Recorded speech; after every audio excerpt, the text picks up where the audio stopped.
desta edição do JE.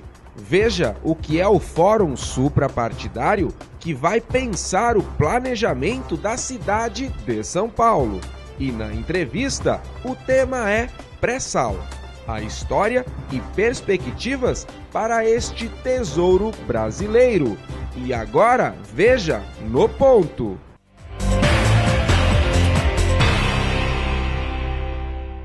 Vocês sabem que no dia 24, 25 e 26 de setembro agora, nós teremos o nosso CONSE. O CONSE é o Congresso da Federação Nacional dos Engenheiros, que ocorre a cada 3 anos. É o maior evento que a federação faz, é um evento em que nós discutimos todas as questões mais relevantes da sociedade, que nós abrimos uma discussão muito grande, onde todos os profissionais, engenheiros do Brasil, delegados dos nossos sindicatos, diretores sindicais, comparecem a esse evento. Neste agora, nós vamos discutir Cresce Brasil, quer dizer, nós vamos fazer um balanço do nosso grande projeto Cresce Brasil. Esse balanço vai abordar o que foi feito, o que precisa ser feito, como que nós estamos, qual é a comparação dele com o PAC, com as diversas atitudes dos governos estaduais e federal. Na verdade, vamos falar também do Rio+20. O Rio+20, o evento que aconteceu no Rio de Janeiro, em que nós vamos abrir uma discussão, falar o que aconteceu lá e que de fato está preparado para frente. É uma discussão também bastante intensa, bastante séria. Nós vamos falar do Brasil Inteligente. Brasil Inteligente é um programa lançado pela nossa Confederação Nacional dos Trabalhadores de Formação Universitária regulamentados. Nós vamos falar do Brasil Inteligente de uma forma voltada à educação. De que forma que nós podemos abordar? Temos ali muitos debatedores e palestrantes de renome e de importância nacional. Esse debate, esse congresso, essas discussões estão abertas a todos os cidadãos que queiram participar, que queiram ouvir e queiram discutir na área tecnológica essas questões. Questões nacionais de muito grande repercussão e importância. Dando sequência ao Jornal do Engenheiro, na entrevista desta edição, vamos falar sobre o pré-sal. Estamos recebendo em nosso estúdio Juarez Fontana dos Santos. Ele é geólogo e coordenador dos cursos de Geologia, o bacharelado, e também da Engenharia de Petróleo e Gás na Unimonte. Juarez, é um prazer recebê-lo aqui. O prazer é todo meu estar na casa do engenheiro. É um prazer muito grande estar aqui e estar à disposição de vocês. Muito obrigado, viu? Para começarmos a falar deste assunto, podemos voltar um pouquinho na história e falar de quando começou o boom do pré-sal, né? Mais recentemente, que, como nós conversávamos nos bastidores, criou várias expectativas, né? De autossuficiência, de riqueza e tudo de maneira imediata, né? Falar um pouquinho deste começo, professor. Pois não.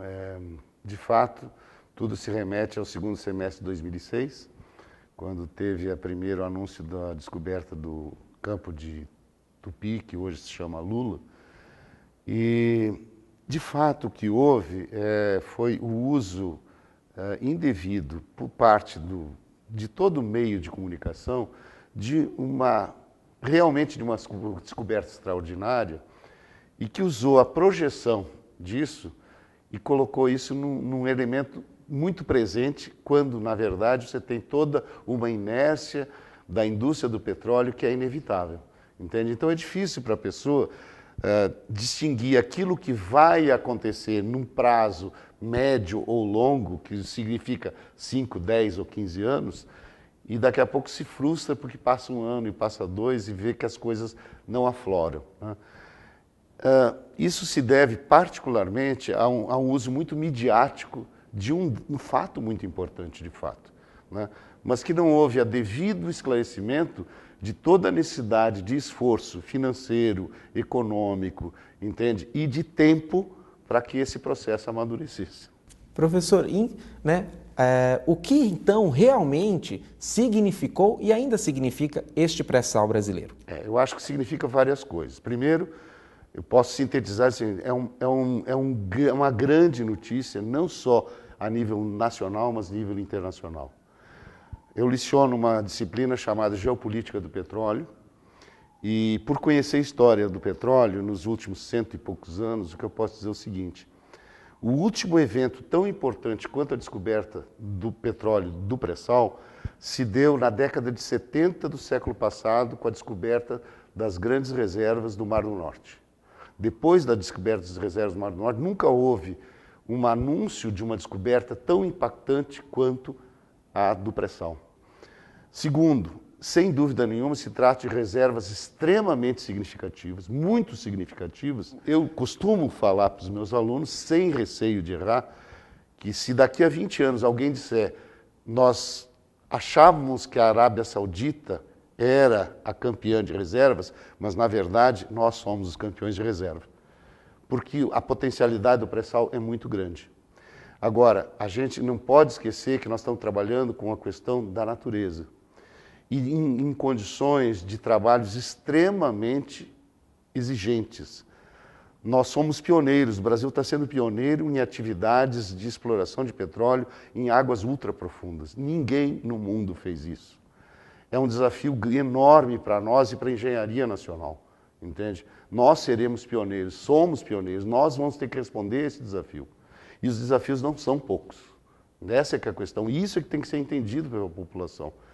A potencialidade é enorme, a possibilidade de ganhos tecnológicos, sociais e econômicos é muito grande, sem dúvida nenhuma, isso aí é indiscutível. Agora, os desafios também são muito grandes. Perfeito. Esse pioneirismo refletiu desenvolvimento de tecnologias legítimas brasileiras na exploração desse tipo de petróleo? Isso não começou com pré-sal. Na verdade, a Petrobras ela é pioneira em vários segmentos da engenharia de exploração de energia. Eu diria hoje que no mundo, se existe alguma major, que são as grandes empresas, que tem algum projeto, vamos dizer, de importância, de ressalto, em águas ultraprofundas, ela com certeza gostaria de ter a Petrobras como sócia. Mas sócia tecnológica, entende? Ou seja, a tecnologia da Petrobras. E essa tecnologia, é importante que se diga, claro, floresceu no CENPES, no Centro de Pesquisa da Petrobras, na Ilha do Fundão, mas num acordo muito estreito com a universidade, né? A Universidade Federal do Rio de Janeiro, através da COP Rio, e também a Universidade de São Paulo, através da Politécnica, entende? Com vários núcleos de desenvolvimento tecnológico, é que fizeram com que a Petrobras efetivamente tivesse uma massa crítica de tecnologia inovadora, realmente nacional, e que ela tem hoje condições de transferir para o resto do mundo. Professor, e é possível prever quais perspectivas em relação ao pré-sal? É importante que a sociedade tenha consciência de que um projeto desse porte, ele não é um projeto que se realiza da noite para o dia.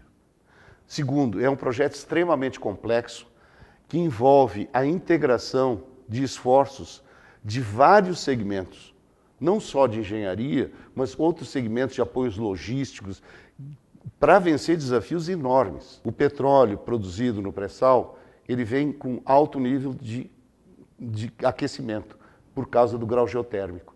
Ele beira 200 graus centígrados, 180 a 200 graus centígrados. Só que quando ele chega na área de Natal Molhada, no fundo do mar, provavelmente está a 0 graus ou abaixo de 0 graus. Existe um choque térmico. Esse choque térmico, se ele não for, vamos dizer, minimizado através de um processo tecnológico, leva à deposição imediata da parafina, entende? Nos risers, que são a tubulação de ascensão, e imediatamente você perderia vazão em termos de fluxo. A COP Rio teve que desenvolver, junto com a Petrobras, entende? Uma cerâmica refratária flexível que é encapsulada nos risers para evitar que esse choque térmico exista e impedir a parafinação. Se não houvesse desenvolvimento dessa tecnologia, que tem a ver com na engenharia dos materiais, né, teoricamente nada a ver com engenharia de petróleo, poderia impedir, entende, que houvesse efetiva produção de petróleo numa profundidade dessa. Eu dei um exemplo, existem milhares de exemplos correlatos. Eu diria que existem satélites, entende, em todos os campos da ciência que têm que ser coordenados para que efetivamente esse processo seja efetivo. Ok. Nesta edição, a entrevista do Jornal do Engenheiro aborda o pré-sal. No próximo bloco, vamos tratar de questões econômicas, estratégicas e ambientais que rondam este tesouro brasileiro. Ainda hoje, o que é o Fórum Suprapartidário, que vai pensar o planejamento da cidade de São Paulo.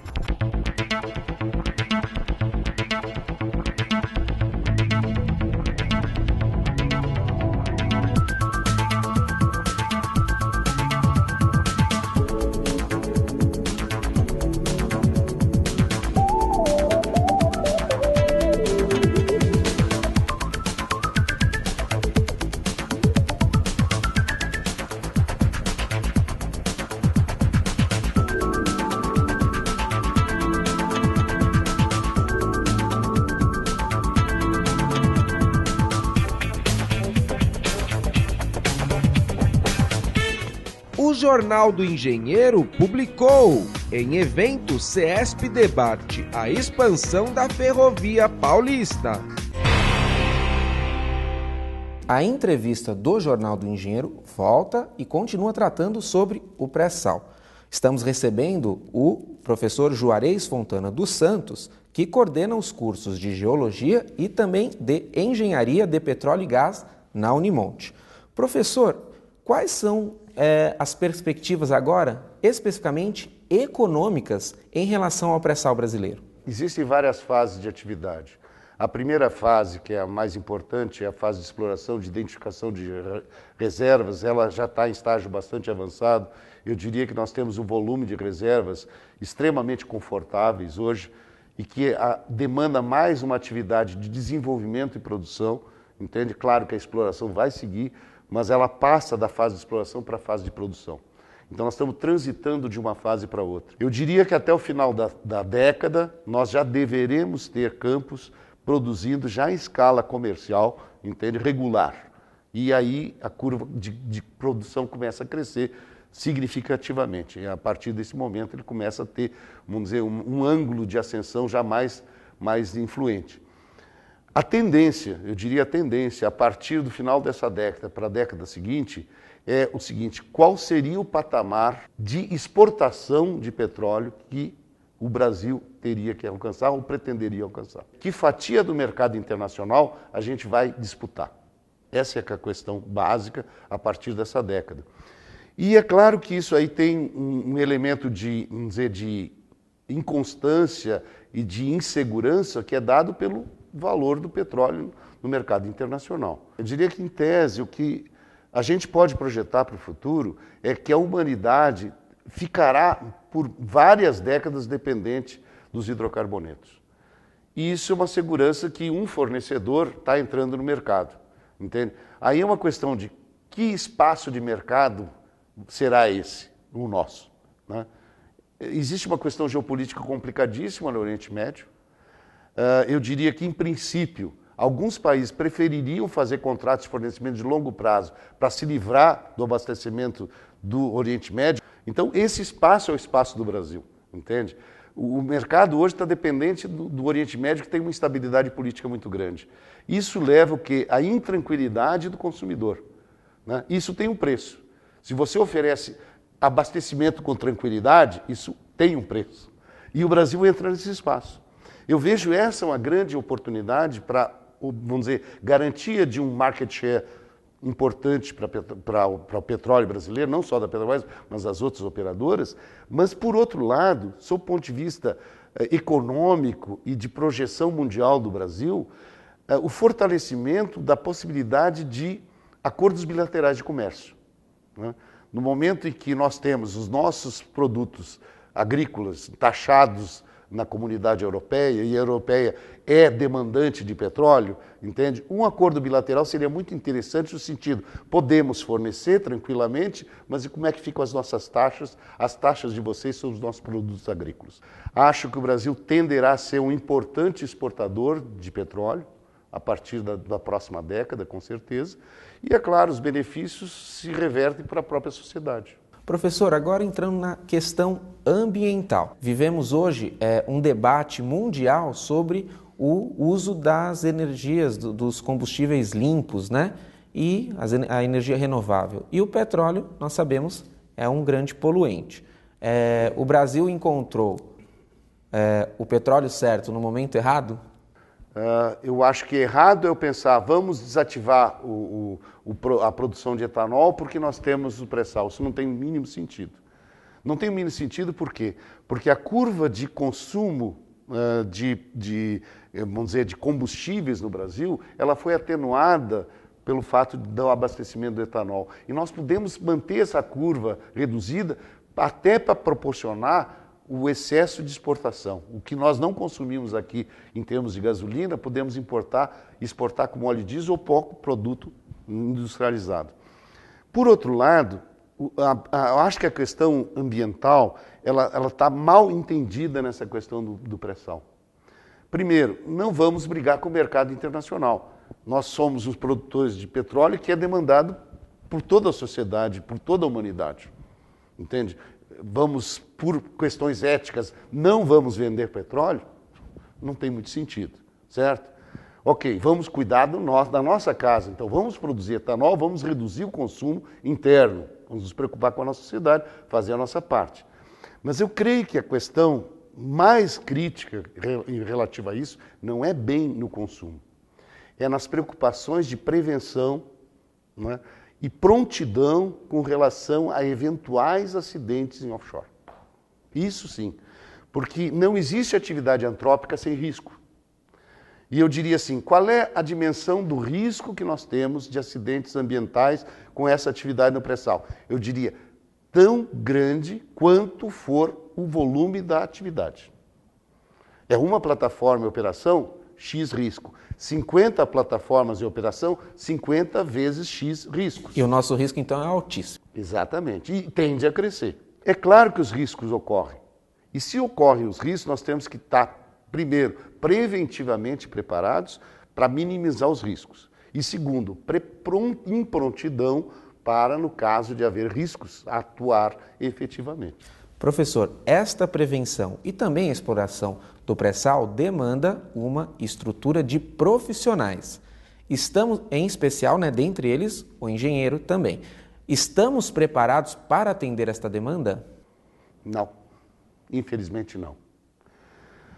Eu acho que houve uma série de circunstâncias históricas que levou ao que a gente está chamando do apagão da engenharia hoje, né? E apagão da engenharia não é só da engenharia de petróleo e gás, mas a engenharia em geral, né? Nós tivemos um período até a década de 70, que eu diria que você teve um empuxo muito grande, um envolvimento muito grande, grandes projetos de engenharia no Brasil, grandes empresas de engenharia. E depois nós tivemos um período que se prolonga até agora, onde as empresas de engenharia foram desestruturadas, né? Agora nós temos novamente apelo, demanda, né? Mas o setor está desorganizado. E pior, setorialmente é muito complicado. Deixa eu explicar por quê.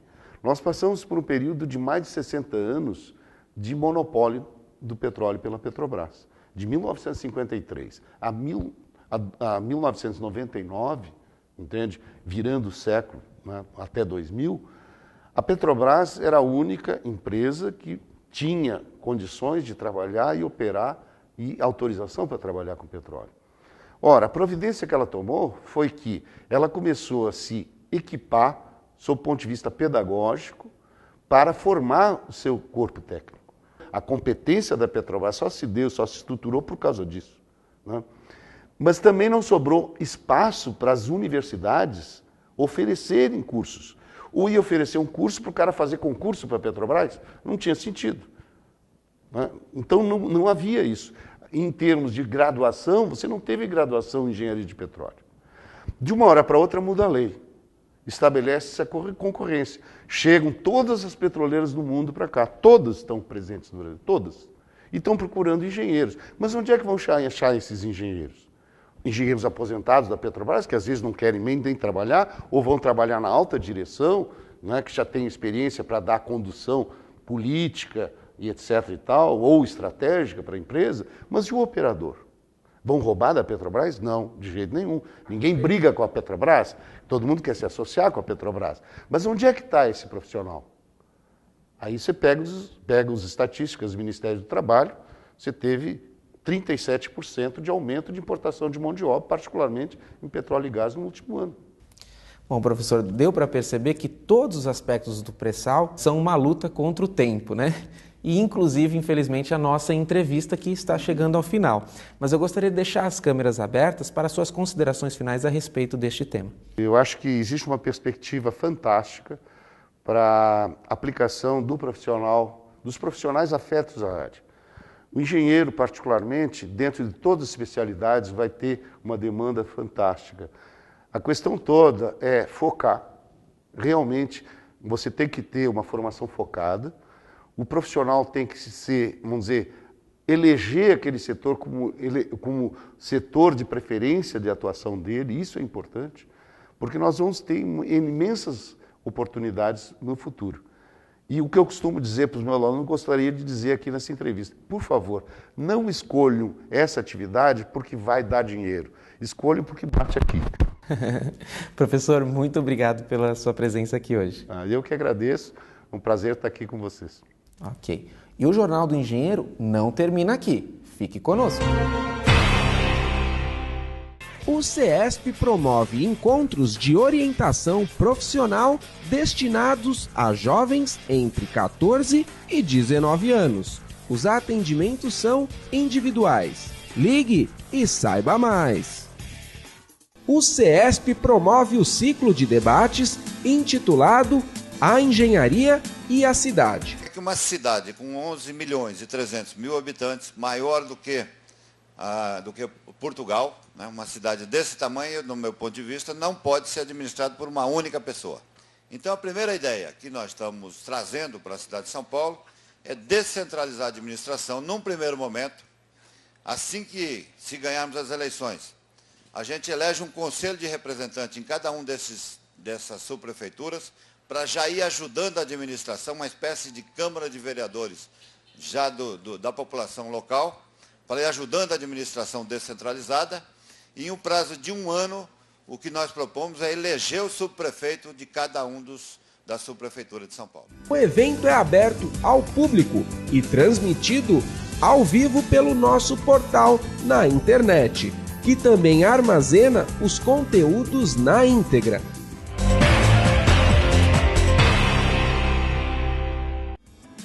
A Câmara Municipal instalou oficialmente o Fórum Suprapartidário por uma São Paulo saudável e sustentável. O objetivo é iniciar debates e elaborar propostas para um plano diretor estratégico da cidade. As entidades da sociedade civil faziam muitas discussões de temas importantes das políticas públicas, mas de formas, vamos dizer, localizadas, setorizadas, né? E esse fórum, por ser suprapartidário, ele junta, né, essas diversas ações, né, dentro da Câmara Municipal, que é por onde passa a discussão do plano diretor. Então, discutir as políticas públicas, né, para embasar um plano diretor das cidades, em que pese nós estarmos correndo um pouco atrás do prejuízo, mas é uma forma, né, da gente colocar a sociedade civil, né, dentro desse processo de discussão e dentro da Câmara Municipal, a Casa das Leis, né? O plano diretor é um planejamento que norteia as políticas públicas de uma cidade.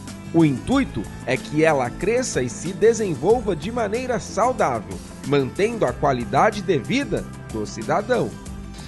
E o plano diretor, ele, vamos dizer, é que orienta toda a parte da cidade, né?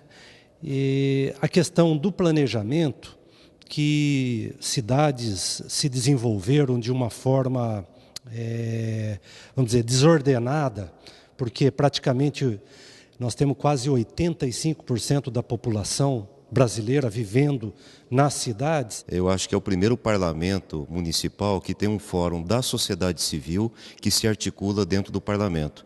Normalmente nós vemos os vereadores, os partidos discutindo as políticas públicas por iniciativa própria e dialogando muito pouco com a sociedade.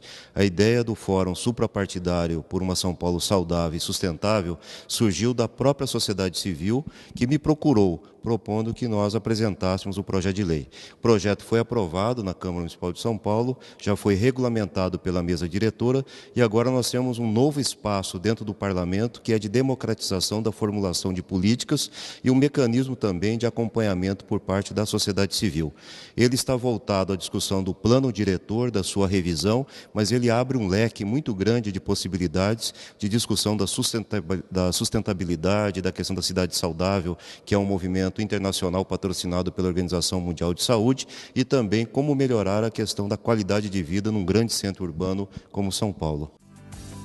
A sustentabilidade será um dos focos do fórum, que é composto também por membros da sociedade civil organizada. O Sindicato dos Engenheiros no Estado de São Paulo está presente. É o início do processo, né? Nós estamos elencando a agenda temática, priorizando as discussões, né? Que serão, vamos dizer, os 6 temas que serão discutidos inicialmente. Então, é a fase inicial do processo. Nós pretendemos contribuir, né, com as discussões que nós temos desenvolvido aqui no Sindicato dos Engenheiros, né, na Federação Nacional dos Engenheiros, as discussões acerca dos temas de mobilidade urbana, de habitação, de saneamento, enfim, de energia, né?